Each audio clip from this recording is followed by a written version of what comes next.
ఒకటి చెప్తున్నారు, ఆల్రెడీ ప్రజలు డిసైడ్ అయిపోయారు, రేపు పొద్దున్న ఎలక్షన్లో చూపిస్తున్నారు. 2019లో మనం పార్లమెంట్ శ్రీకాకుళం గురించి మాట్లాడుకుందో త్రుట్లో అప్పుడు వైసీపీ కోల్పోయింది. ఈ దఫా ఎన్నికలకు వెళ్తున్నారు. ఇప్పుడు మీ పార్లమెంట్లో ఉన్న 7 నియోజకవర్గాల్లో 2 మంత్రులు ఉన్నారు, ఒక మాజీ ఉప ముఖ్యమంత్రి ఉన్నారు, స్పీకర్ ఉన్నారు, జడ్పీ చైర్పర్సన్ ఉన్నారు, ఎమ్మెల్సీ ఉన్నారు, ఇంకా మిగిలిన కూడా బలమైన నాయకులు ఉన్నారు. ఎంతమంది బలమైన నాయకుల వల్ల తెలకి అడ్వాంటేజ్ ఏమైనా ఉంటుందా? అదే కదా అడ్వాంటేజ్. వాళ్ళు కూడా ఉండడం కాదు, వాళ్ళు ఇప్పుడు చేసే పదవులు చేసింది కాదు. స్పీకర్ గారు 11వ పోటీ చేస్తున్నారు. తమ్మినేని సీతారాం గారు అని అంటే 50 సంవత్సరాల ప్రజా జీవితంలో ప్రజలు ప్రతి క్షణము అతన్ని గమనించారు. అతని వ్యక్తిత్వం కానీ, అతని గొప్పతనం కానీ, అతని ప్రజాసేవలు, అతను చేసే కార్యక్రమాలు కానీ, మంత్రిగా, పార్టీ అధ్యక్షునిగా తమ్మినేని సీతారాం అంటే ఒక బ్రాండ్. శ్రీకాకుళం జిల్లాలో, రాష్ట్రంలోనే ఒక బ్రాండ్. ఆయన్ని ప్రజలు దగ్గరగా చూసిన, సమస్య ఉందంటే సమస్య దగ్గరికి వెళ్ళే స్వభావం అతను, అదే ఆయన గొప్పతనం. అలాంటి వాళ్ళు మా టీంలో ఉన్నారు. నేను నా పార్లమెంట్ కాన్స్టిట్యున్సీలో అదే నా అదృష్టం. పార్లమెంట్ అభ్యర్థిగా నేనున్నాను, నాతో కలిపి శాసనసభ్యులకు పోటీ చేస్తున్న వాళ్ళు ఆ టీం చూస్తే బ్రహ్మాండమైన టీం ఇది. ఆ టీంను చూసి అదే జగన్మోహన్ రెడ్డి పరిచయం చేస్తున్నప్పుడు నాకు కలిగే, వాళ్ళతో కలిసి పనిచేసి, వాళ్ళతో కలిసి పోటీ చేసి అదృష్టం భగవంతుడు జగన్మోహన్ రెడ్డి రూపంలో నాకు ఇచ్చారని చెప్పి నేను ఆ క్షణం ఆ ఉద్వేగానికి లోనవడానికి ప్రధాన కారణం. అలాగే ధర్మాన ప్రసాదరావు గారు ఇప్పుడు 8వ పోటీ చేస్తున్నారు.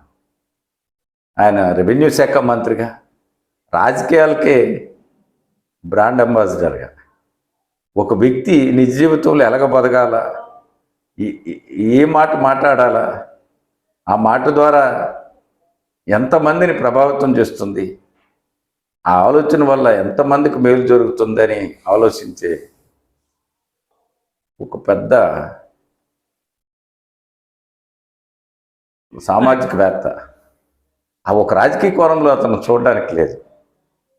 రాజకీయమే పోటీలు గెలవచ్చు, ఓడిపోవచ్చు కాదు. అది ఆ మనిషిని, ఆ మనిషి తాలూకు గొప్పతనాన్ని, ఆ మనిషి తాలూకు వ్యక్తిత్వాన్ని, ఎదుటివాడికి ఏ పరిస్థితుల్లో తన వల్ల హాని జరగకూడదు అని ఆలోచించి ఒక మంచి వ్యక్తిత్వం అన్న లీడర్. అలాంటి వాళ్ళు పోటీ చేస్తున్నారు పార్లమెంటరీ కాన్స్టిట్యున్సీ. ధర్మాన కృష్ణదాస్ గారు, అతనికి ఎవరైనా శత్రువులు ఉన్నారా? జిల్లాలకు, దేశంలో, రాష్ట్రంలో కానీ, కుటుంబంలో కానీ, బయట కానీ, ఎక్కడైనా కృష్ణదాస్ గారికి ఏమైనా చూపించే మనిషి ఎవరైనా ఉన్నారా? ఎవరికి బాధ కలిగించే మాట్లాడడం కృష్ణదాస్ గారు ఆడతారని ఎక్కడైనా మనం విన్నాము. అది అతనిలో స్పెషల్. ఇప్పుడు 4 పర్యాయాలు శాసనసభ్యునిగా ప్రతి క్షణం ప్రజల మధ్య ఉంటూ తనకు తోసిన సహాయం, వ్యక్తిగతంగా తన పాకెట్లో డబ్బు ఉంటే ఎవరినైనా సాయం చేయాలనే స్వభావం, అదే గొప్ప. అలాంటి వాళ్ళతో కలిసి పోటీ. మరి పెరియ విజయ్ గారు జిల్లా పరిషత్ చైర్మన్,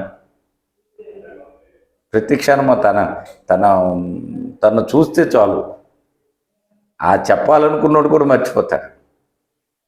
ఆమె రిజెక్ట్ చేసిందన్నా నవ్వుకుంటూ రిజెక్ట్ చేస్తుంది. సమస్య, ఒక పని చేయలేను అంటే నవ్వుతూ చెప్పేస్తాను, నేను ఈ పని చేయలేనండి అని చెప్పి. ఒక పనిని చెయ్యాలనుకుంటే అదే పౌరుషంతో, అదే కసితో ఆ పని పూర్తయ్యే వరకు మళ్ళీ తిరగ వాళ్ళకి ఫోన్ చేసి మీ పని అయిపోయిందండి అని చెప్పి వ్యక్తిత్వం. ఆ రాజకీయ కానీ, ఆలోచన కానీ మనసులో ప్రజలు కూడా చూశారు. 2 సంవత్సరాలు జిల్లా పరిషత్ చైర్మన్ ప్రజలు చూశారు.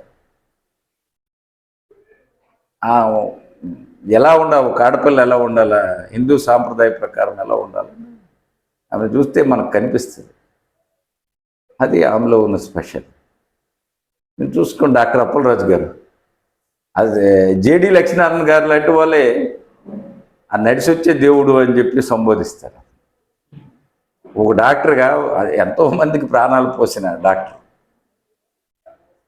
రాజకీయాల్లో కూడా ప్రతి క్షణము ఏదో ఒక కొత్త దీంట్లో నేను చెయ్యాలా, ఎదుటివాడిని సాయపడాలా, నేను చెయ్యాలా, నేను చేసి చూపించాలా, ఆ పని ఎందుకు కాదు నేను చేస్తాను, అనే కసిని రగిల్చుకొని పనిచేసే ముఖ్యమంత్రి గారు కూడా మొన్న అన్నారు, మాటల్లో కసితనం దురుస్తనం అని.